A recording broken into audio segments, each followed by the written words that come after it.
In urban areas in particular, cycling is just going up by the tens of thousands every year, hundreds of thousands in the case of London, and particularly with the impact of the Boris bikes. But the infrastructure stays static. There is nothing. There's paint on the road, which is not infrastructure. We've conned ourselves into believing we've responded to the huge growth in cycle usage.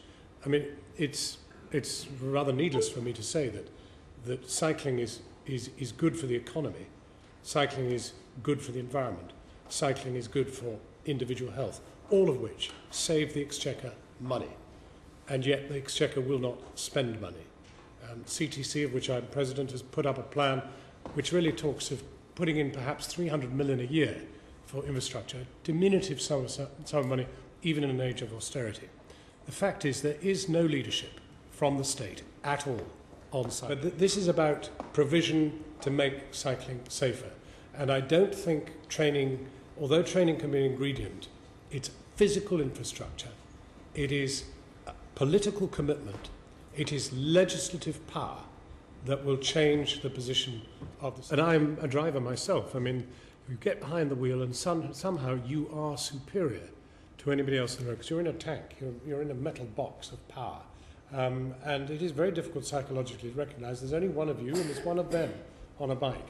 And somehow we have to try and get people to understand some degree of equality. I suspect that if the system accepted that cyclists had rights of provision, rights of law, rights of giving way, etc., we could change behaviour.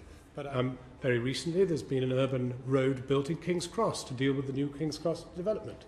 Is there a separated cycleway? No, they haven't even given a thought to it. There's some paint on the road, though. Paint on the road is not a solution.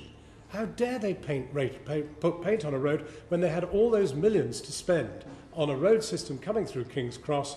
I don't know whether it was millions, it may only have been hundreds of thousands. But nevertheless, if they built it there and then, when they built the pavement and when they built the road, it would have saved them money. Planning in particular, cycling has to join the other issues that have to be considered. Trash collection. There are all sorts of planning regulations which facilitate the living in an urban area.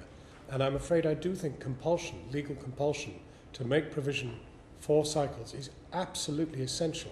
And that means where people live, so that they can cycle from where they live to where they work, from where they live to where they go to school. And that involves compulsory provision as part of the planning system.